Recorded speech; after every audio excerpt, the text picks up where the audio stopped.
शांति। सभी चारों ओर सब भाई बहनें बोलो ओम शांति।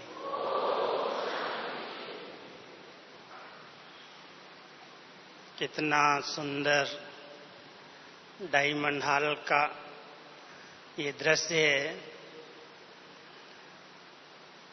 कितनी पवित्र आत्माएं इस स्थान पर तपस्या करने के लिए पहुंची हैं। बाबा वतन से देख करके कितना हर्षित हो रहा है। एक एक बाबा का बच्चा बाबा का राइट हैंड है। सभी समझते हो कि हम राइट हैंड हैं। वैसे हैंड्स दोनों प्रकार के जरूरी होते हैं, लेफ्ट भी चाहिए राइट भी चाहिए। लेकिन जो हर कार्य में सहयोगी होते, जो हर श्रेष्ठ कार्य में आगे नंबर लेते, उनको राइट हैंड माना जाता है। तो इतने सब बाबा की पवित्र प्रवृत्ति की आत्माएं, युगल मूरत जो बाबा को प्रत्यक्ष करने के निमित्त हैं। साकार में बाबा जब ऐसे युगल मूर्त को देखता था, इतनी पवित्र आत्माएं घर गृहस्थ में रह करके जो चैलेंज करती हैं कि हमने विकारों को जीता है, व्यसनों और बुराइयों पर विजय प्राप्त की है, वो सबसे श्रेष्ठ और महान आत्माएं हैं। तो इस संगठन में आज जो भी उपस्थित हैं, मैं समझता हूं हर एक को ये नशा होगा कि पूरे विश्व में से चुने हुए हम सब रतन महान आत्माएं, महात्माओं से भी श्रेष्ठ, पवित्र और योगी हैं। है नशा? जो समझते हैं कि हम सबको ये नशा रहता है, हाथ उठाओ सब देखें। अच्छा, वाह। ऐसी पवित्र आत्माओं का ये सुंदर संगठन, जिसके बल पर आज हमारा ये यज्ञ टिका हुआ है और आगे बढ़ता जा रहा है। जिस बात को लोग असंभव समझते हैं, आप सबने वो संभव करके दिखाया है। कोई भी नहीं दुनिया में ऐसा होगा, कोई भी धर्म का हो, कोई भी पंथ का हो, कोई का भी फॉलोअर हो, गुरु की धारणाएं अलग होंगी और फॉलोअर्स की अलग होंगी। लेकिन यही एक ईश्वरीय विश्वविद्यालय है जिसमें समर्पित भाई और बहनें अथवा प्रवृत्ति की आत्माएं, दोनों की एक जैसी धारणाएं हैं। तो यज्ञ स्नेही और सहयोगी के साथ साथ सबसे पहले मैं आपको ये टाइटल देना चाहता हूं। बाबा हमेशा कहता है ये मेरे बच्चे यज्ञ रक्षक बच्चे हैं। समझते हो आप सभी कि हम यज्ञ रक्षक बच्चे हैं। यज्ञ में विघ्न डालने वाले भी बहुत होते। अगर कोई आत्माएं किसी भी कारण से ईश्वरीय नियम मर्यादाओं का उल्लंघन करती हैं, माया के वशीभूत होकर अधीन बनकर कोई विकर्म करती हैं, श्रीमत की अवज्ञाएं कर लेती हैं, तो वो यज्ञ में विघ्न रूप बन जाती हैं। लेकिन अगर वो अपनी संपूर्ण धारणाओं में चलती हैं, सदा सकारात्मक चिंतन रखती हैं, बाबा उन्हें प्राइज देता है। आज बाबा ने ये स्लोगन में कहा है कि जो मेरे बच्चे व्यर्थ और नेगेटिव से मुक्त रहते हैं उन्हें परमात्म अवार्ड मिल जाता है। व्यर्थ भी आत्मा को टच न कर सके। समझते हो आप सभी? यज्ञ रक्षक वही हैं जो व्यर्थ और नेगेटिव से मुक्त रहते हैं। कितनी भी व्यर्थ बातें हों, कलयुग के अंदर कितने भी नेगेटिव दृश्य सामने आए, लेकिन महान आत्माओं के आगे व्यर्थ और नेगेटिव बातें आ ही नहीं सकती, और अगर आती भी हैं तो उनको खेल खेल में पार कर लेते हैं। जो बच्चे बाबा के अपना ये संगम का अमूल्य समय व्यर्थ और नेगेटिव बातों में जाने नहीं देते,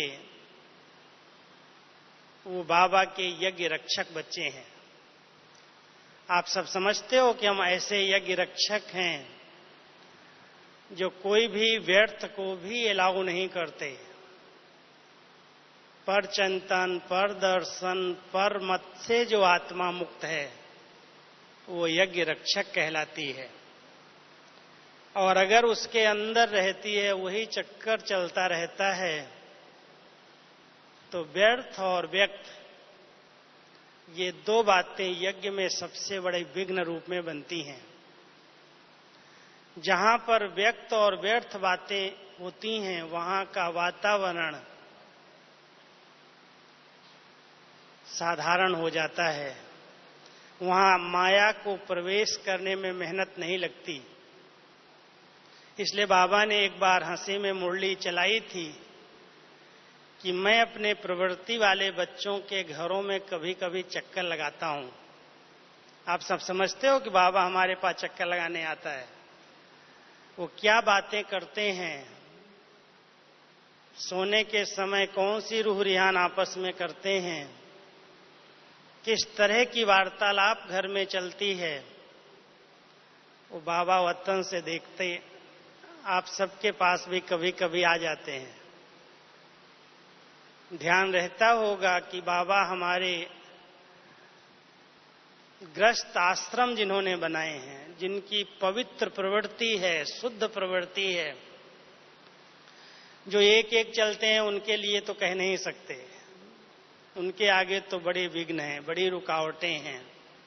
लेकिन आप इतनी भाग्यवान आत्माएं हो जो दोनों पहिए एक मत हो। और दो पहिए की गाड़ी बहुत फास्ट स्पीड में जा सकती है। दो पहिए की गाड़ी है ना कि एक की है? जिनकी एक की है वो तो लड़खड़ाएगी, कोई आगे कोई पीछे हो जाएगा। लेकिन जो दोनों रेस करते हैं इस संगम पर तीव्र पुरुषार्थ में, वो बहुत फास्ट स्पीड में आगे जा सकते हैं। तो हम सब के लिए बाबा ने ये बेहद का यज्ञ रचा। कब रचा?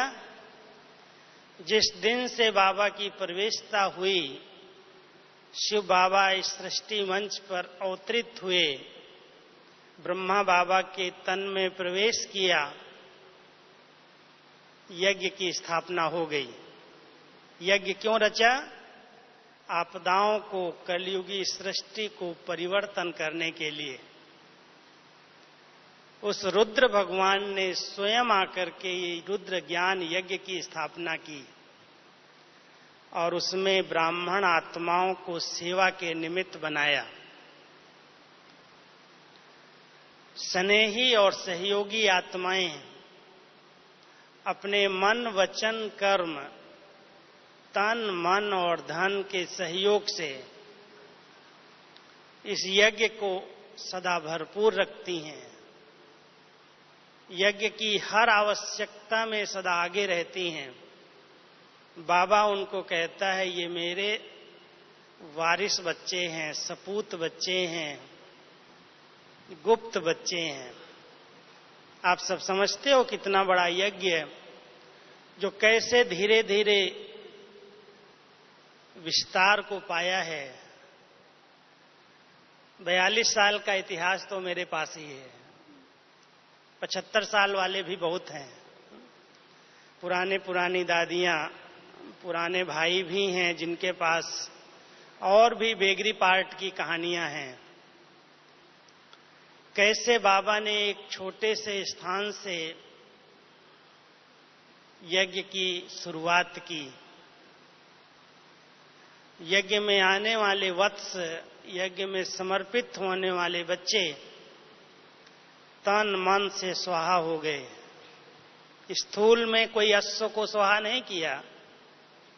वो यज्ञ रचते हैं तो उसका नाम देते हैं अश्वमेध यज्ञ, और यज्ञ में घोड़े को स्वाहा कर देते हैं। बाबा ने इस अश्व को इस यज्ञ के अंदर स्वाहा करा दिया। आप सब ऐसा समझते हो कि मैंने इस अश्व को बाबा के इस यज्ञ में स्वाहा किया है। कहेंगे हम कहाँ किया है, समर्पित हैं वो कह सकते हैं, हम तो अपनी अपनी प्रवृत्ति में रहते हैं। लेकिन मन से भी समर्पित हुआ जा सकता है। भले आप अपनी प्रवृत्ति में रहो, लेकिन जिसने बाबा को अपनी सब संपत्ति, अपनी सब चीजें अर्पित कर दी, मन वचन कर्म तन मन धन। भक्ति के अंदर तो आपने सबने गाया है, हे प्रभु ये सब तेरा है, ये सब तेरा है, कुछ नहीं मेरा है। वो तो मूर्ति के आगे कहा, चित्र जड़ चित्रों के आगे कहा था। अभी वो चैतन्य में हिसाब लेने के लिए आ गया। वो कहता है जो तुमने कहा है ये तन तेरा, ये मन तेरा, ये धन तेरा, ना लागे कुछ मेरा। है ऐसा सबका कि अभी तक है? जिन्होंने मेरा मेरा को स्वाहा किया है वो हाथ उठाओ। है? किया है? नहीं उठ रहे हैं हाथ। विचार करना, यज्ञ में कोई भी स्थूल घी तेल या जौ तिल स्वाहा करने की जरूरत नहीं है। वो यज्ञ नहीं रचा है। ये ज्ञान यज्ञ है, अविनाशी यज्ञ है। और यज्ञ नाम इसीलिए दिया जाता है, यज्ञ में अग्नि होती है। यज्ञ के अंदर, अग्नि के अंदर कोई भी चीज जाती है वो समाप्त हो जाती है, स्वाहा हो जाती है, परिवर्तन हो जाती है। तो बाबा ने जो ये ज्ञान यज्ञ रचा, इसमें इतनी पवित्र आत्माओं की लगन की अग्नि प्रज्वलित है, और इस लगन की अग्नि के आगे कोई भी विघ्न ठहर नहीं सकता। तो आप सभी लगन की अग्नि को तो जानते ही हैं। लगन माना बाबा से दिल का प्यार, और जिसका बाबा से प्यार है उसकी दो निशानियां विशेष होंगी। बाबा से प्यार माना बाबा की मुरली से प्यार। बाबा की मुरली से प्यार करने वाला एक दिन भी बाबा की मुरली को मिस नहीं कर सकता। तो ऐसे सभी बैठे हैं जो बाबा की मुरली कभी भी मिस ना हो, कुछ भी हो जाए। हमारे पास बहुत से ऐसे उदाहरण हैं। जिस दिन से बाबा के बच्चे बने, एक दिन भी बाबा की मुरली मिस नहीं की। ऐसा जिन्होंने रिकॉर्ड बनाया है अभी तक बहुत थोड़े होंगे, मैं समझता हूं। कभी बीमार पड़ गए, कभी बाहर चले गए, कोई कारण बन गया, कभी न कभी तो बाबा की मुरली मिस होती है। लेकिन हैं ऐसे कोई बाबा के बच्चे लाल? हाथ उठाओ देखें कितने हैं। अच्छा, काफी उठा रहे हैं, लेकिन 10% हैं, 100% नहीं है। ड्रामा अनुसार मुझे तो बाबा ने मुरली से खेलने का भाग्य दिया। मैं तो चैलेंज से कहता हूं 42 साल में मेरी कोई मुरली मिस नहीं हुई।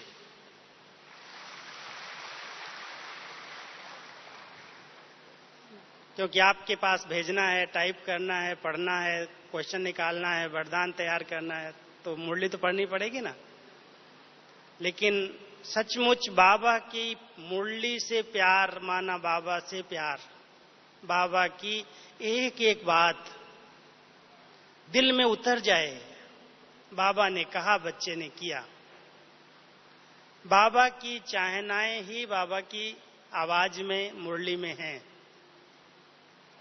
कोई दूसरी श्रीमत नहीं है, मुरली ही श्रीमत है। मुरली की अच्छी तरह से स्टडी करने वालों को हर बात का उत्तर मिल जाता है। इसलिए बाबा से प्यार माना बाबा की मुरली से प्यार, बाबा से प्यार माना बाबा के बेहद घर से प्यार। ये बेहद घर यज्ञ है। बाबा इसको नाम देते हैं यज्ञ कुंड। कुंड होते हैं ना यज्ञ के, उन कुंड को भरना पड़ता है। इस यज्ञ कुंड को भरना, जो चीज जिसकी आवश्यकता हो वो पूर्ति कर देना, वो यज्ञ स्नेही बच्चों का कार्य है। जो अपने को समझते हैं कि मैं बाबा के यज्ञ का बहुत हितैषी हूं, बहुत स्नेही हूं, बाबा के घर में जो आवश्यकता है मैं हाजिर हूं, उनको बाबा कहता है ये मेरा यज्ञ स्नेही वारिस बच्चा है। बहुत समय तक बाबा की ये मुरलियां चली हैं, आप सबने ध्यान दिया होगा। बाबा कहता है मेरे बच्चे वारिस निकालो, वारिस निकालो, वारिस निकालो। वारिस माना यज्ञ स्नेही, यज्ञ सहयोगी।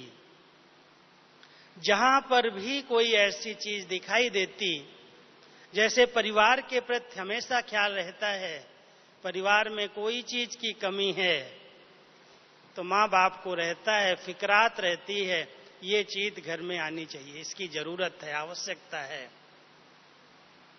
संगम युग पर बाबा ने आप सबको ये बेहद का घर, बेहद का यज्ञ रचा है।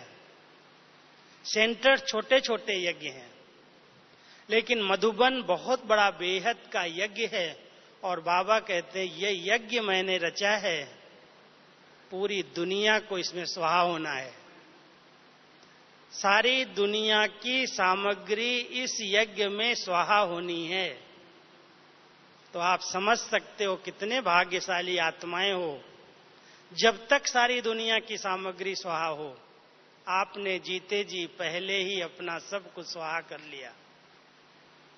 इसलिए दिल से निकलता है बाबा ये सब तेरा है, मेरा कुछ नहीं है। रहो घर में लेकिन ट्रस्टीशिप की भावना। ट्रस्टी माना ईमानदार, विश्वास पात्र। एक भी पैसा बाबा की श्रीमत के अनुकूल नहीं खर्च हो सकता। अगर श्रीमत नहीं है तो वो एक पैसा भी व्यर्थ नहीं जा सकता है।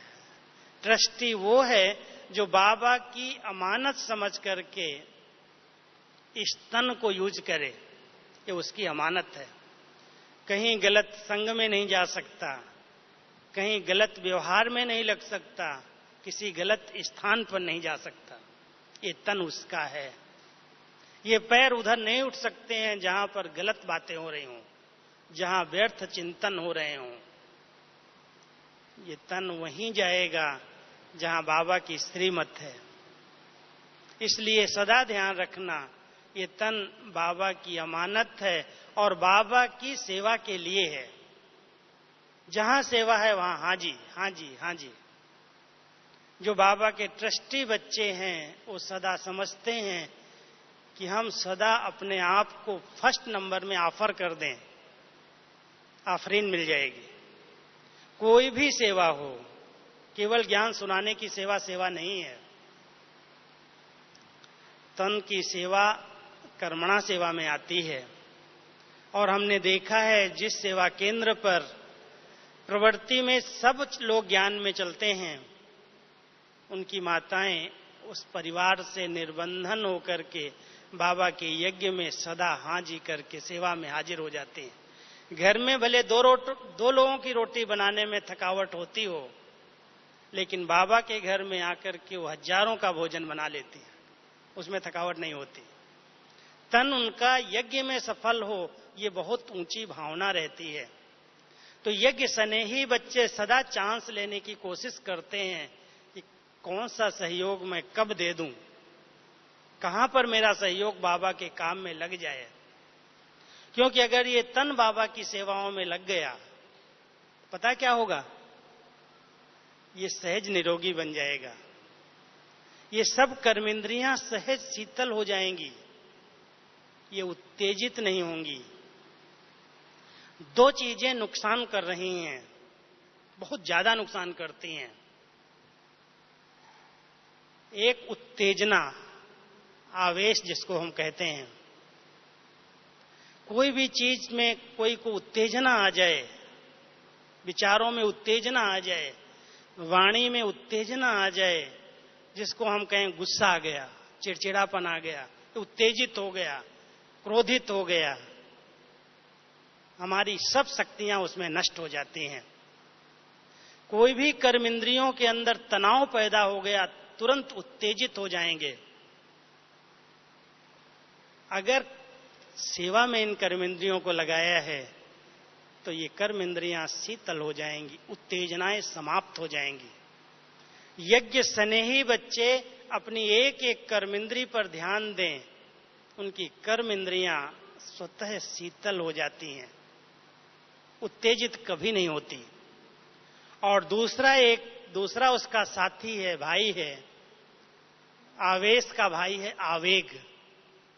वेग आ जाता है, तेज।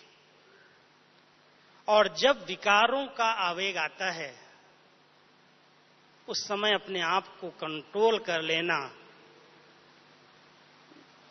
इसके लिए बाबा की बहुत शक्ति चाहिए।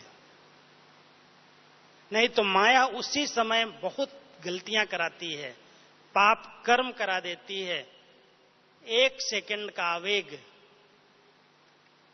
कितने समय के पुरुषार्थ पर पानी फेर देता है। ध्यान देना, इस बात को मैं अंडरलाइन करा रहा हूं कि यदि आपने इन तन की शक्तियों को बाबा की सेवाओं में लगाया है, यज्ञ सहयोगी बन करके रहे हैं, हाथों से कर्मणाएं सेवा की हैं, जो जरूरत पड़ी, ऐसे नहीं ये सेवा मेरी थोड़ी है, मैं तो इतना पढ़ा लिखा हूं, मैं तो इस पोस्ट पर हूं। हमारे पास पोस्ट वाले भाई जब आते हैं, कभी कभी मुझे पता होता है ये इस पोस्ट पर हैं, लेकिन मधुबन में तो सब प्रकार की सेवाएं स्थूल होती हैं। तो एक बार बहुत बड़ा ऑफिसर एक आया हुआ था और उसको सेवा में भेज दिया गया, ओम शांति भवन की सेवा। भाई ने जिसने भेजा उसको ये था कि ओम शांति भवन में जाएगा तो वहां गाइड करेगा, लोगों को ज्ञान सुनाएगा, पढ़ा लिखा है, बड़ा ऑफिसर है, इसके आगे पीछे सैकड़ों लोग रहते हैं, तो इसको क्या सेवा दूं। तो उसने बड़ी भावना से उसको ओम शांति भवन की सेवा पर भेज दिया। लेकिन उस सेवाधारी को ये नहीं बताया ये कौन है जिसके पास भेजा। उसने सोचा कि उसको बताऊंगा तो उससे सेवा लेने में डरेगा, तो उसको बताया नहीं। और जब वो भाई वहां पहुंचा सेवा के लिए, तो सबसे पहले उसके हाथ में एक कपड़ा दिया और कहा कि ये सारे कांच साफ करो। ओम शांति भवन के कांच जो बाहर लगे ना गैलरी में, बोला ये सब साफ करो। और बेचारा गया तो सेवा के लिए ही था, उसने लिया कपड़ा और सब कांच साफ करने लगा। उसने ये नहीं बताया कि मेरी ये पोस्ट है, मैं ऐसा हूं। उसने सोचा बाबा के यज्ञ में तो झाड़ू लगाना भी बहुत बड़ी सेवा है। आज मंदिरों के अंदर, गुरुद्वारों के अंदर अगर आप देखें, जाएं, अमृतसर का गुरुद्वारा जिन्होंने देखा होगा, तालाब को लोग, बड़े बड़े चीफ मिनिस्टर्स भी वहां सफाई करते हैं, जूते संभाल करके रखते हैं। वो बहुत बड़ा पुण्य समझते हैं, बहुत बड़ी सेवा समझते हैं। अरे भगवान के स्थान की, इस गुरुद्वारे की सेवा मिल गई, भाग्य समझते हैं। तो वो व्यक्ति भी बहुत निर्माणता से लिया कपड़ा और सब साफ करने लगा। मेरा अचानक उस पर ध्यान गया।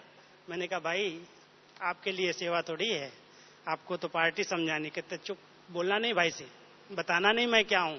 मैं तो बाबा के घर की ये सेवा में बड़ी खुशी अनुभव करता हूं।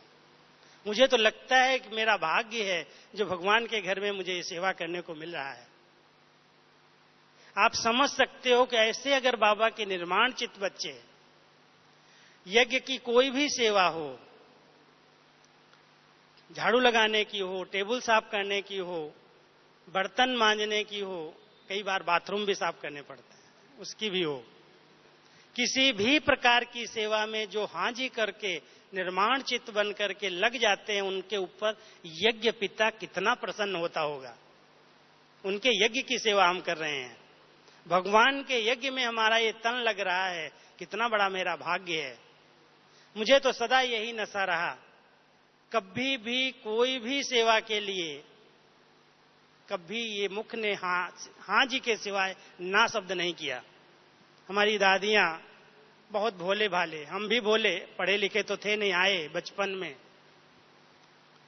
बहुत प्यार से ऐसे ऐसे प्यार करके, ऐसे सिर पर ऐसे हाथ फेर करके, चलो चलो बहुत अच्छा, ये सेवा है, ये सेवा। सुबह 5 बजे उठा लाती थी, आटा गूंदो, रोटी बनाने मदद करो, चलो पानी गर्म कर दो। बहुत प्यार से जैसे बच्चों को कहा जाता है, हम लोगों ने सब प्रकार की सेवा में सदा हाँ जी हाँ जी हाँ जी किया। यज्ञ की कोई भी सेवा मिले, चाहे घर में कभी पानी का गिलास भी उठा के नहीं लिया हो, लेकिन बाबा के यज्ञ की सेवा कितना बड़ा भाग्य है। भगवान प्रसन्न हो जाए, यज्ञ पिता प्रसन्न हो जाए, यज्ञ माता प्रसन्न हो जाए, बाकी और क्या चाहिए। आपकी सब मनोकामनाएं पूरी हो जाएंगी अगर यज्ञ माता और यज्ञ पिता को प्रसन्न कर लिया तो कोई कामना नहीं रहेगी। लेकिन प्रसन्न करने की कला आनी चाहिए।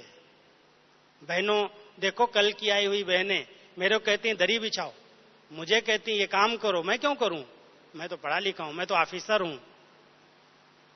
उनका काम नहीं है ये। जो कह रही हैं उनको बाबा ने सीट दी है, उनको निमित्त स्थान दिया है, उनको पावर मिली है, वो यूज कर रही हैं, भले यूज करें। भाई जी दरी बिछा दो, भाई जी ये प्रबंध कर दो, भाई जी ऐसा व्यवस्था कर दो, कह रही हैं, ठीक है। उनको बाबा ने अपनी गद्दी पर बिठाया है। मैं हमेशा टीचर्स बहनों को कहता हूं, उस भावना से, उस नजर से देखता हूं कि इनको भगवान ने, गुरु ने अपनी गद्दी दी है और उसके पीछे वो खुद रहता है। आप सबको ये नशा रहना चाहिए कि जिस निमित्त टीचर को बाबा ने मेरे लिए रखा है उसके पीछे वो खुद है। वो कैसी भी है, पढ़ी है नहीं पढ़ी है, कोई योग्यताएं हैं या नहीं है, लेकिन उसके पीछे कौन है। कहते हैं विक्रमादित्य का आसन, उसकी बहुत बड़ी महिमा थी। विक्रमादित्य के आसन पर कोई भी अनाड़ी भी बैठ जाए तो बहुत अच्छे अच्छे निर्णय करता था। कहते हैं जब विक्रमादित्य का राज्य पूरा हुआ तो उस आसन को किसी एक जंगल में किसी स्थान पर गाड़ दिया गया, जमीन में। तो वहां पर जो जानवर चराने वाले चरवाहे भाई होते हैं, एक बहुत छोटा बच्चा अपने बैलों को, गायों को, बकरियों को चराने जाता था और जब उस सिंहासन के पास पहुंचता था, उस टीले पर, वहां बैठ करके बड़े विद्वता पूर्वक बात करता था, बहुत अच्छी अच्छी बातें सुनाता था। लोग आते थे, कहते थे यहां पर आने के बाद इसको क्या हो गया, कितना विद्वान है, कितनी अच्छी अच्छी बातें करता है।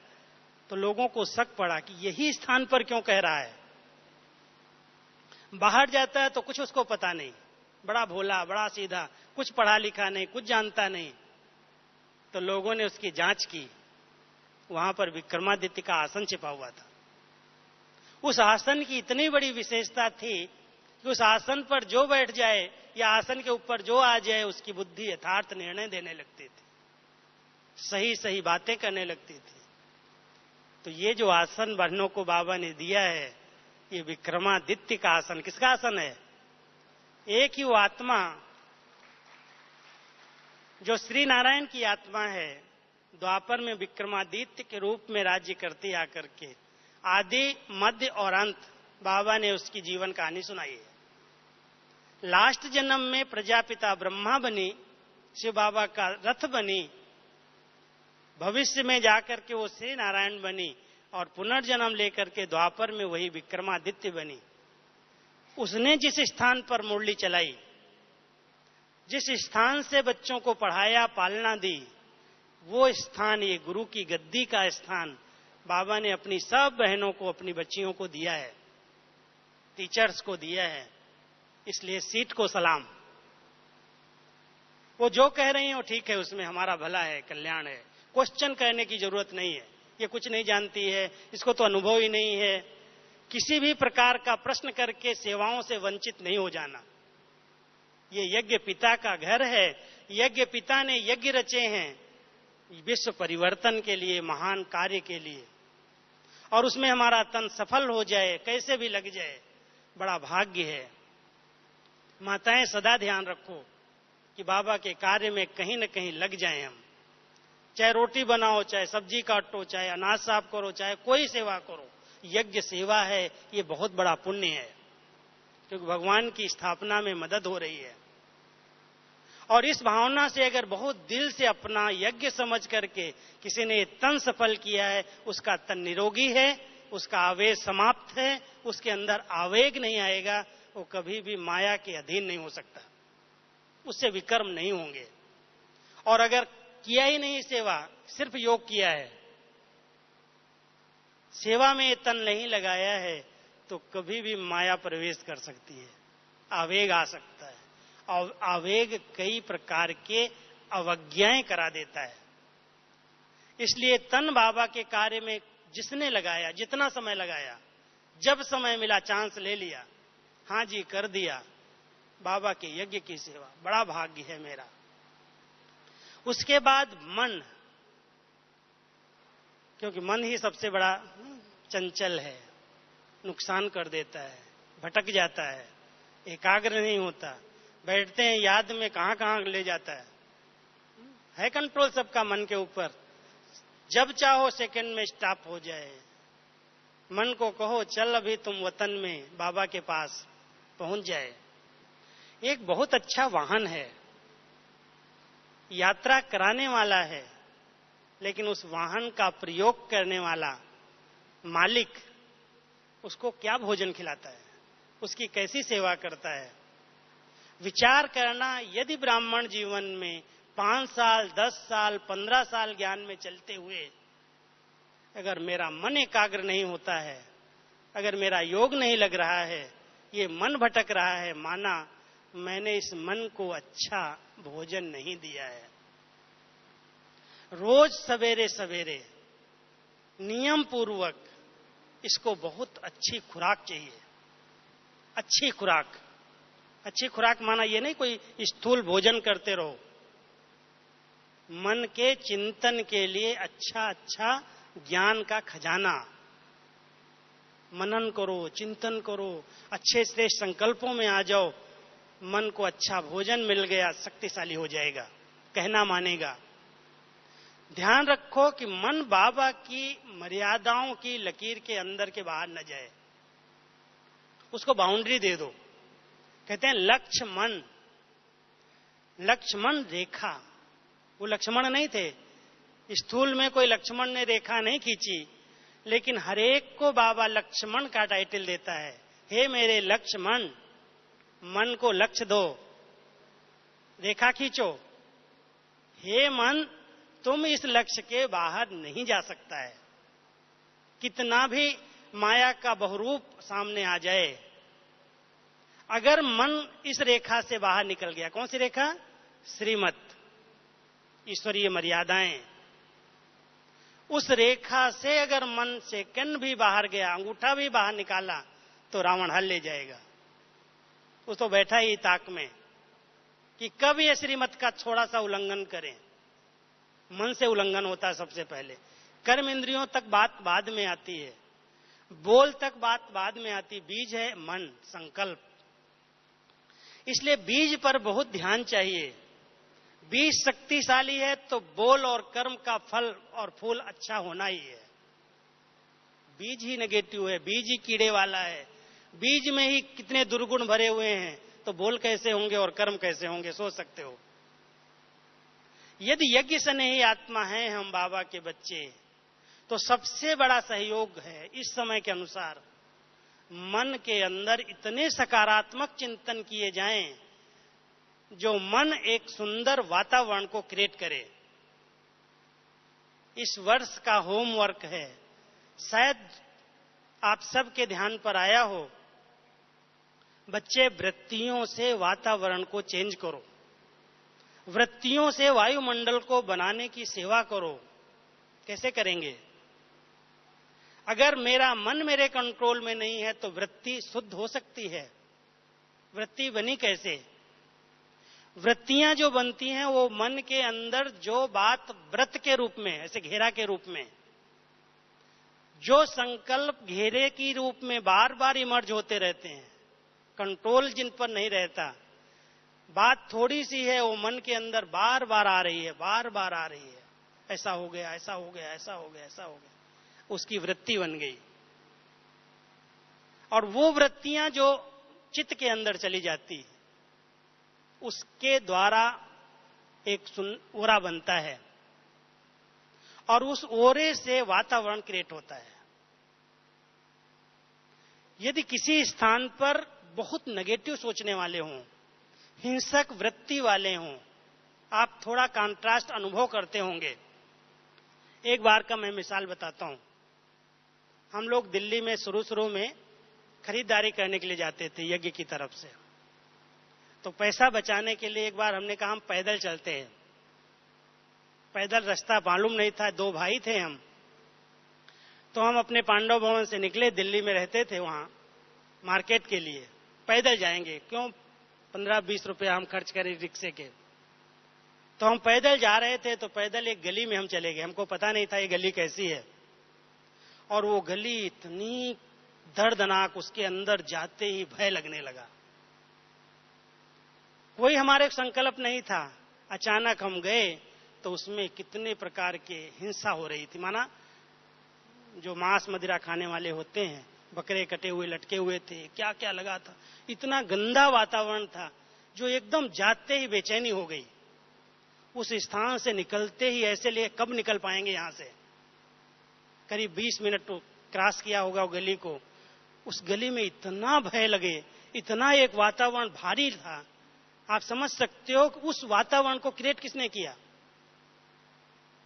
उस वातावरण को क्रिएट किसने किया। कोई ने हमको कहा नहीं, कोई हमको डराने वाला नहीं, कोई हमको बोलने वाला नहीं। लेकिन उस स्थान से क्रॉस करने में ही इतना भय लग रहा है, इतना नेगेटिविटी महसूस हो रही है, इतना भारीपन लग रहा है। कारण वहां जो रहने वाले, जो ऐसा कार्य करने वाले, उनकी वृत्तियों में वो संस्कार बने हुए हैं और उनके कारण वो वातावरण को एकदम भयभीत करने वाला बना दिया। कितने दुखी होते होंगे। पशु पक्षियों में भी तो आत्मा है ना। जब उनको काटते होंगे, जब मारते होंगे, कितना उनका दर्द होगा। अगर आप किसी एक सुंदर से पवित्र स्थान से, जहां पूजा हो रही हो, जहां घंटे बज रहे हो, जहां आरतियां हो रही हो, उस स्थान से क्रॉस करो, क्या होता है। मन आनंदित होने लगता है, खुशी में नाचने लगता है, बड़े अच्छे वाइब्रेशन आते हैं। स्थान वातावरण को बनाता है। लेकिन स्थान वातावरण को कैसे बनाता है। आज मधुबन का वातावरण, पांडव भवन में आप चले जाओ, नया भी चला जाए, पहली बार वाला, कुछ पता नहीं है उसमें क्या हुआ है, लेकिन पांडव भवन के अंदर जाते ही उसको ऐसा लगता है जैसे अपने घर में आ गए। बहुत शांति है, बहुत प्यार है, बहुत पवित्रता है, बहुत शक्ति है। ये जो वातावरण बना है, ये जो वायुमंडल वहां का क्रिएट हुआ है, कैसे हुआ। हमारी वृत्तियों से। बाबा ने तपस्या की, दादियों ने तपस्या की, शुद्ध संकल्पों का घेरा बनाया और उस घेरे से वातावरण बन गया। आप जिस स्थान पर रहते हो, अगर उस स्थान को आप निर्विघ्न बनाना चाहते हो, तो सबसे अच्छी सेवा ये है कि अपने अंदर, मन के अंदर कोई भी दूषित विचारों को प्रवेश करने की मना कर दो। मना है, नहीं आ सकते हो। कोई भी नेगेटिव विचार मुझे नहीं करना है, कोई भी व्यर्थ बातें मुझे नहीं करनी है। वातावरण अपने आप शक्तिशाली बन जाएगा। यज्ञ की सबसे बड़ी सेवा है, सेवाधारी बच्चे जहां पर भी रहें, यज्ञ के प्रति सदा शुभ सोचे, सदा अच्छा सोचे। अगर कोई आपको बुरा भी सुनाए ना, यज्ञ में ऐसा हुआ, फलाने ने ऐसा किया, बाबा कहता कान बंद कर दो, नहीं सुनना, ये काम मेरा नहीं है। अगर किसी ने किया होगा तो अपने आप पाएगा, मुझे उसका चिंतन वर्णन नहीं करना, नहीं तो मेरे ऊपर उसका बोझ चढ़ जाएगा, पाप चढ़ जाएगा।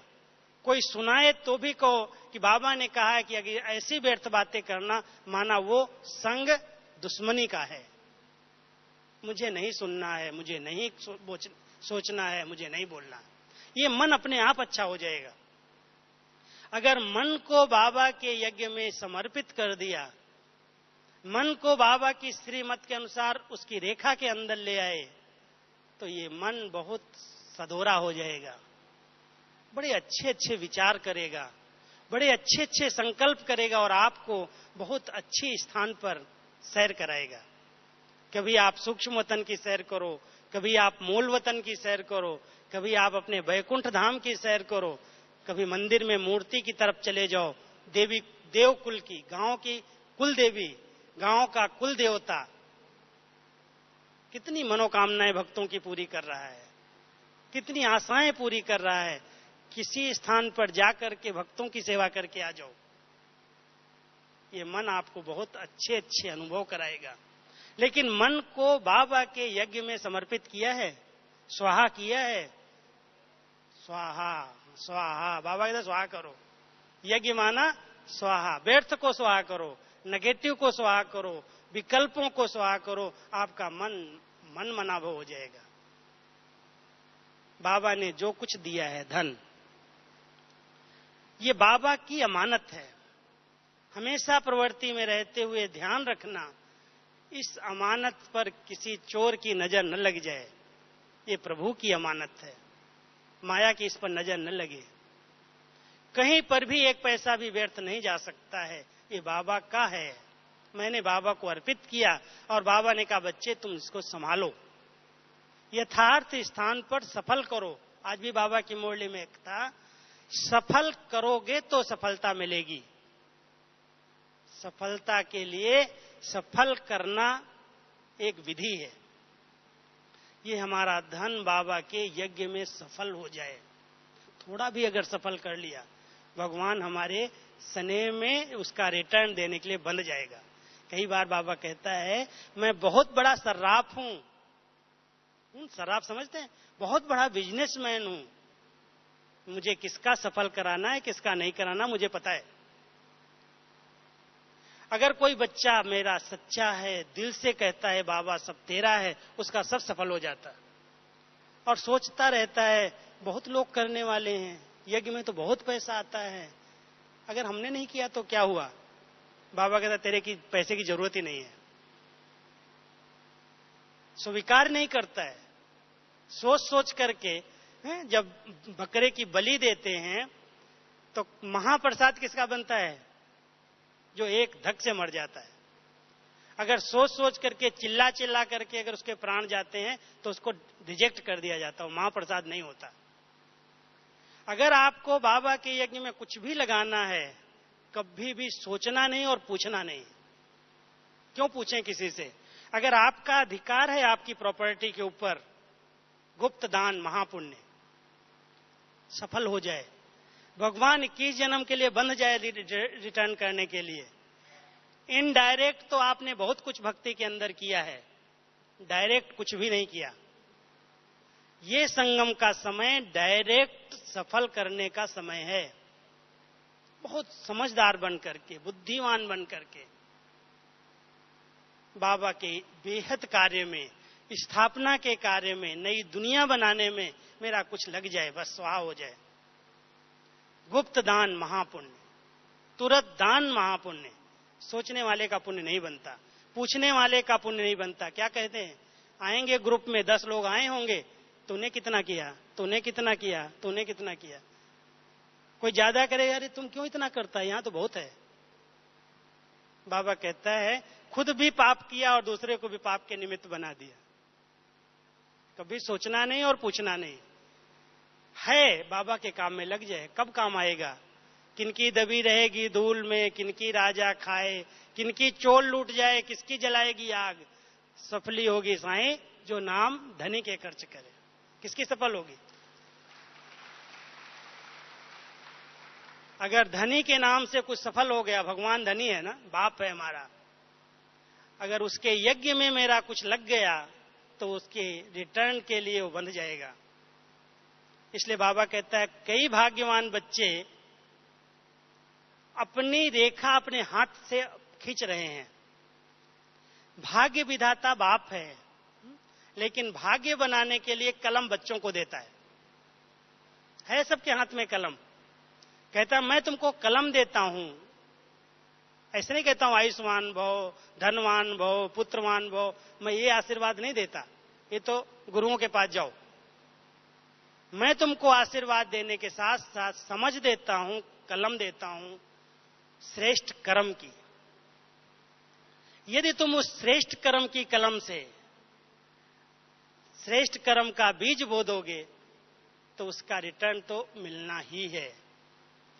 तो तन, मन और धन। उसके बाद चौथी शक्ति है, सबसे बड़ी शक्ति है समय, संकल्प, श्वास। अगर संकल्प, श्वास और समय, ये तीनों शक्तियां हमारी बाबा में लग रही हैं, माना हम बाबा के सहयोगी बच्चे, यज्ञ सहयोगी बच्चे। संगम का एक एक सेकंड बाबा कहता है कई जन्मों के बराबर है।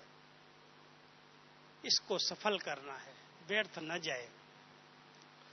संकल्प अगर व्यर्थ चल रहे हैं, माना हमारा संगम का अमूल्य समय नष्ट हो रहा है। कितना समय व्यर्थ बातों में चला जाता है, व्यर्थ सुनने बोलने में चला जाता है। बाबा कई बार अटेंशन खिंचाता, बच्चे प्लीज अटेंशन, प्लीज अटेंशन। संगम के इस समय को व्यर्थ नहीं जाने दो। कोई कुछ भी कर रहा हो, आंख बंद कर लो, देखते भी नहीं देखो, ये ऐसा करता, वो ऐसा करता। बाबा का तेरा क्या जाता है, जो करेगा वो पाएगा। तुम क्या कर रहे हो? दूसरे को देखेंगे तो खुद का घाटा पड़ जाएगा। इसलिए कुछ भी हो मुझे नहीं देखना है। ये 5 मंत्र पक्के करके जाना है। अगर मुझे अपने संकल्प, अपने श्वास, अपने समय को सफल करना है तो बाबा ने हमको 5 मंत्रों का कंगन बांधा है। Hear no evil, see no evil, talk no evil, think no evil, do no evil. देह के बारे में, दैहिक दुनिया के बारे में, व्यक्त बातों के बारे में चिंतन करना, उनका वर्णन करना, वो बातें सुनना, वो बातें दूसरों को सुनाना और उसके अनुसार कर्म कर लेना, ये सब व्यर्थ और नेगेटिव है।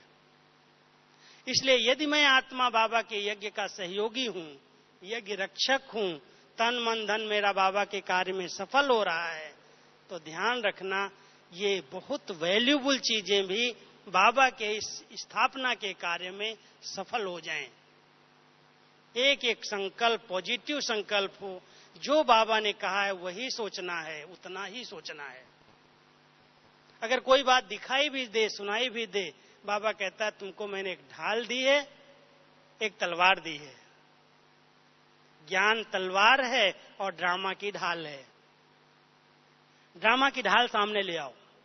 ड्रामा कल्याणकारी है, संगम का समय कल्याणकारी है, हमारा बाबा कल्याणकारी है। हर बात में कुछ न कुछ छिपा हुआ कल्याण है। बिंदी भी नहीं लगाओ, यही समझो ये तो कल्याण है। अगर बुराई भी दिखाई दे रही, इसमें भी कुछ कल्याण है। अगर कल्याण की बिंदी लगा दी, आगे बढ़ जाओगे और आपका समय, संकल्प, श्वास बच जाएगा। नहीं तो कैसे व्यर्थ आता है? क्यों हुआ, कहां हुआ, कब हुआ, किसने किया, अनेक क्या, क्यों, कैसे। हमारी दादी गुलजार दादी कभी कभी बड़ी हंसी में कहती हैं, एक का की भाषा तो कौवा बोलता है। कौन बोलता है? कौवा बोलता है ना, का। तुम बच्चे नहीं बोल सकते। क्यों हुआ, कब हुआ, कहां हुआ, किसने किया, कब, क्यों, कहां, कब। कभी भी ऐसे प्रश्न नहीं करो। Full stop. जो हुआ अच्छा हो। अगर अपने मन को, अपने संकल्पों को बचाना है, अपने समय को सफल करना है, तो कोई भी व्यर्थ बातें नहीं करनी, न सुननी, न देखनी, न बोलनी।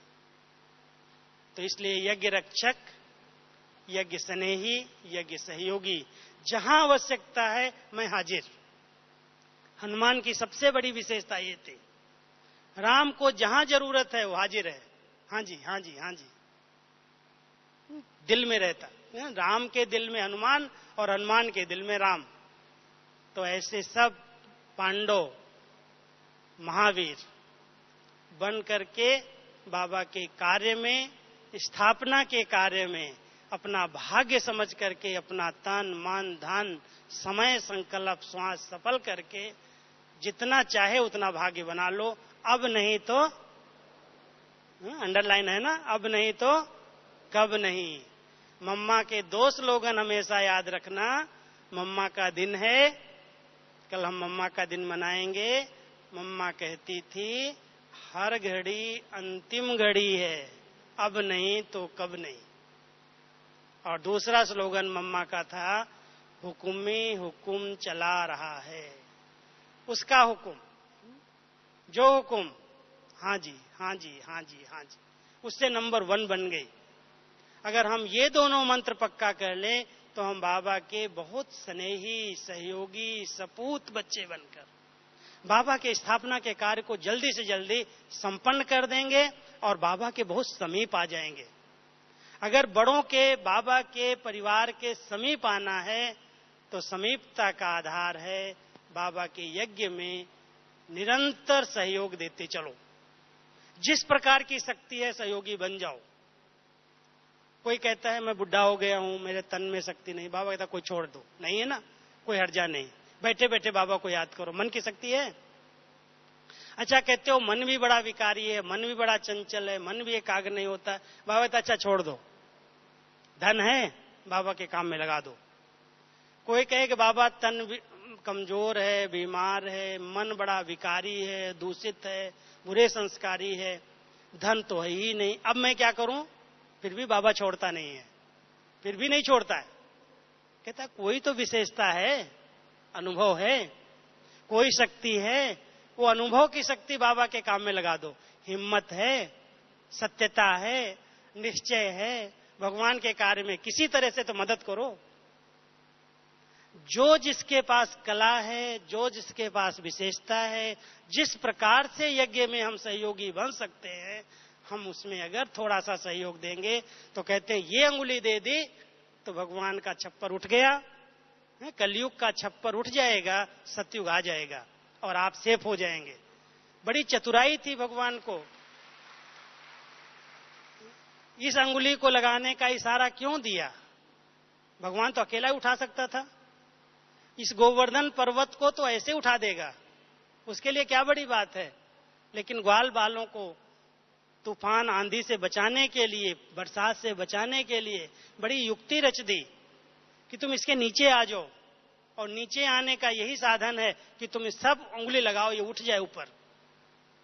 तो ये कलयुगी पर्वत, ये इतनी बड़ी दुनिया परिवर्तन हो जाए, उसके लिए हर एक बच्चे को संकल्प लेना है, मैं बाबा का स्नेही सहयोगी बच्चा बनकर के अपनी एक अंगुली ऐसे लगा दूं, मैं सेफ हो जाऊंगा, नीचे आ जाऊंगा, बाबा के समीप आ जाऊंगा और ये कलयुगी पर्वत परिवर्तन हो जाएगा। और सतयुग तो आया कि आया, आज नहीं तो कल आना ही है, निश्चित है ना कि नहीं आएगा? आएगा ना, सबको विश्वास है ना। हमारी स्वर्णिम दुनिया आई कि आई और ये कलयुग अब गया कि गया। जहां इतनी पवित्र आत्माओं का संगठन है, जहां इतनी ज्ञानी और योगी आत्माएं तपस्या कर रही हैं, उनकी तपस्या की शक्ति से इस यज्ञ से विनाश ज्वाला निकलेगी और ये कलयुगी दुनिया भस्म हो जाएगी। और जब ये कलयुग भस्म होगा तो हमारा सतयुग आ जाएगा। ठीक है, तो ऐसी तपस्या करके इस यज्ञ से इतनी ज्वाला प्रज्वलित करो, लगन की अग्नि की ज्वाला से सारी दुनिया परिवर्तन हो और हमारी गोल्डन दुनिया इस दृष्टि पर आए, सबको सुख मिले, चैन मिले, शांति मिले, पवित्रता का वरदान मिले। ऐसी शुभ भावना रख करके यज्ञ स्नेही सहयोगी रक्षक बन करके बाबा की इस भट्टी से संकल्प करके जाना कि हम सदा सहयोगी रहेंगे, सदा स्नेही रहेंगे और यज्ञ की हर प्रकार से रक्षा करेंगे। ओम शांति।